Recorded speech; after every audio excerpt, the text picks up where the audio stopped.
নমস্কার, শান্তনু হাজরা বলছি। ভাঙ ভাঙ ভাঙ। বাংলাদেশিরা নিজের বাড়ি, নিজের স্থাপনা, নিজেদের সব কিছু নিজেরাই ভাঙছে। মনে আর মনে মনে ভাবছে যে বোধহয় ভারতের ক্ষতি করলাম। ওদের কাছে ভারত মানে শুধুমাত্র পশ্চিমবাংলা। এখন তো ব্যাপার হচ্ছে, বাংলাদেশে যত জ্ঞানী গুণী পণ্ডিত সৃজনশীল সব তো চলে এসছে। সত্যজিৎ রায়ও চলে এসছে, ও কবি মাসুম আক্তারও চলে এসছে, সৈয়দ মোস্তফা সিরাজ ওখান থেকে চলে এসছে। তা আছে নাকি? তো আছিস ওই ছাগলের নাতিগুলোকে নিয়ে।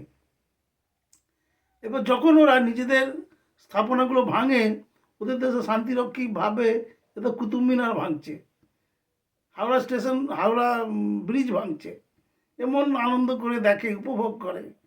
এদিকে ভাঙছে নিজেদের দেশের অংশগুলো। কে এক পিনাকি আছে ফ্রান্সে বসে, সে খালি অর্ডার দেয় যে এই প্রথম আলো জ্বালিয়ে দাও।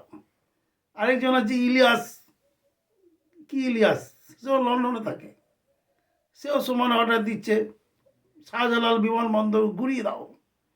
চট্টগ্রাম বিমানবন্দর, চট্টগ্রাম পোতাশ্রয়, যেটা পৃথিবীর শ্রেষ্ঠতম একটা চট্টগ্রাম বিচ এবং তার জাহাজের ঘাটা, হ্যাঁ, সেটাকে ধ্বংস করে দাও।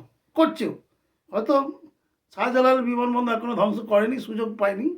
এবার ধ্বংস করে দেবে যে কোনো দিন। দেখবেন ঢাকায় যে বিখ্যাত বিমানবন্দর আছে, সেই বিমানবন্দর ওরা পুড়িয়ে জ্বালিয়ে খাক করে দিয়েছে, সঙ্গে বিমানগুলোকেও পুড়িয়ে দেবে। এই হলো আত্মঘাতী বাঙালি, আত্মঘাতী। এবং যেটাই ভাঙছে ওরা ভাবছে বোধহয় এটা দমদম এয়ারপোর্ট ভাঙছি, এবং শান্তিরক্ষী বাহিনী কিছুই বলে না। এটা বাংলাদেশের ট্রেন্ড, নিজেদের সব কিছু ভেঙে দাও, গুঁড়িয়ে দাও।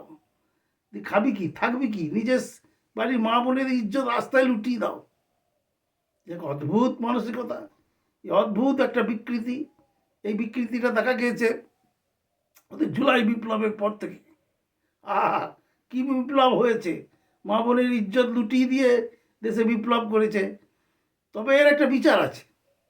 এই যে এতবার বেড়েছে, এতবার বাড়ছে, এইবার অচিরেই এরা ধ্বংস হবে।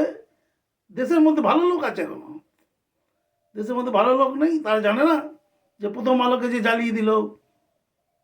এই যে সংবাদপত্রটা কি, সংবাদপত্র হচ্ছে গিয়ে শিক্ষা দীক্ষা সংস্কৃতি একটা একটা পীঠস্থান। মানুষ কবিতা লেখে, মানুষ গল্প লেখে, মানুষ বিজ্ঞান চর্চা করে। এগুলো ঘর নিয়ে ঘরে বসে থাকলে হবে? এগুলোই তো এই মিডিয়া তো এগুলোই প্রচার করে, তাদেরকে মান্যতা দেয়, গোটা বিশ্ববাসীর কাছে মিলে ধরে যে এই জগদীশ বোস, এই হলো সত্যজিৎ রায়, এসব কোথা থেকে এসেছে? সব সংবাদপত্র অফিস থেকে এদের জন্ম হয়েছে। এদের যে ভিতরের যে সৃজনশীলতা, সেটা এই সংবাদপত্র অফিসগুলোই হচ্ছে গিয়ে প্রধান স্থপতি। তা তোরা তোদের সম্পত্তি নষ্ট করছিস, তোদের তোদের সংস্কৃতির পীঠস্থানগুলো ধ্বংস করে দিচ্ছিস। এদের তালিবান যুগকেও এরা হার মানিয়ে দেবে, এবং হার মানিয়ে দিয়েছে অলরেডি। একটা অসম্ভব, একটা নোংরা নক্করজনক একটা কালচার এদের মধ্যে গ্রহ করেছে।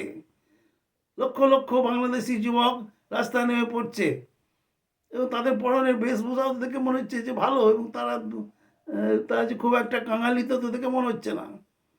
কিন্তু উদ্দেশ্য কী না, উদ্দেশ্য হলো গিয়ে আমাদের সংসদ জ্বালিয়ে দেবো। উদ্দেশ্য কী? উদ্দেশ্য হচ্ছে আমাদের বিমানবন্দর জ্বালিয়ে দেবো। পাতাল রেলটা তো অলরেডি জ্বালিয়ে দিয়েছে। আর তৈরি করতে পারবি তোরা? গোটা বিশ্বে তো এক ঘরে হয়ে গেছিস। আর ভারত তো আর কাঁটাতারের বেড়া আর 20 কিলোমিটার বাকি আছে, এবং খুব দ্রুততার সঙ্গে দিচ্ছে। এবং দ্রুততার সঙ্গে দিচ্ছে, মনে হচ্ছে এই 25 সালের মধ্যেই কমপ্লিট হয়ে যাবে। তারপরে তোরা কোথায় যাবি? ভারত তোদের গোটা তার দিয়ে ঘিরে রাখলো, স্থলপথ বন্ধ। এখন একমাত্র বোম্বাই বন্দর তোদের জন্য খোলা। গোটা ভারতবর্ষটাকে ঘুরে তোদের বোম্বাই বন্দরে মালপত্র দিতে হয়। শুধু লিচিটিং বিক্রি করে হাজার হাজার কোটি টাকা তোদের দেশের সংস্থাগুলো কামিয়েছে। আজকে সব বন্ধ, ভারত থেকে রপ্তানিও বন্ধ। এখানে কত কি এখান থেকে যেত চাল, আলু, ডিম, এবার বন্ধ হয়েছে। আরেকটা হচ্ছে গিয়ে ওই মাদ্রাসা থেকে পরীক্ষা দিয়ে আইএস রায়ের মতো ডাক্তার হওয়া যায় না। ওই তো হাদিকে চিকিৎসা করেছে, সে এক ভারতীয় ডাক্তার। তা চিকিৎসা করতে গেলে ভারতে আসতেই হবে। সেই টেকনোলজি তো ওদের নেই, তা মেডিকেল ভিসা বন্ধ করে দিয়েছে অলরেডি সরকার।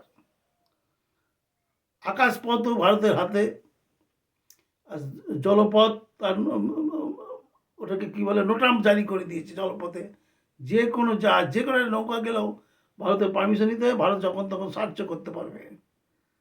পারলে লড়, নোটামের বিরুদ্ধে লড়, সেসব না লড়ে নিজেদের বাড়িগুলো, নিজেদের জাতির পিতার বাড়ি ভাঙছে, তার কন্যার অন্তর্বাস ওড়াচ্ছে। এটা কি সভ্য সমাজ? এটা কি মানুষ? এরা এ তো জানোয়ারের অধম, কুকুরের অধম। ওদের হাদিসেও লেখা আছে বা আমাদের পুরাণেও লেখা আছে, মানুষ একসময় কুকুর হয়ে যাবে। তো ওরা অলরেডি কুকুর হয়ে গিয়েছে।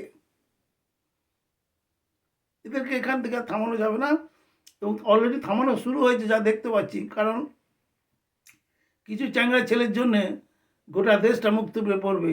ভারত কালকে ব্রহ্মস ক্ষেপণাস্ত্র আচার মারবে, গোটা বিশ্ব মুখ ঘুরিয়ে নিয়েছে। সমস্ত রাষ্ট্রনায়করা ভাবছে বাংলাদেশকে এক্ষুনি ডিলিট করো। তখন কি হবে? তো তো জলেও ঠাঁই হবে না, বঙ্গোপসাগরের জলও তো ভারতের কেনা। সেই জন্যে এদেরকে এই সরকারই এদের মেরে দেবে গুলি করে। এই যে কয়েকটা উপদেষ্টা তৈরি হয়েছে না, চ্যাংড়া বাচ্চা ছেলে, এদেরকে সরকারই গুলি করে মেরে দেবে। অলরেডি মারা শুরু করে দিয়েছে। আর যারা বিদেশে বসে উস্কানি দিচ্ছে তারাও রেহাই পাবে না। দেশটা আবার নতুন করে গড়ে উঠবে, এই ভারতের সহযোগিতাই গড়ে উঠবে। তা বন্ধু, সামনে তাকাও, দেখো কি হয়, তারপরে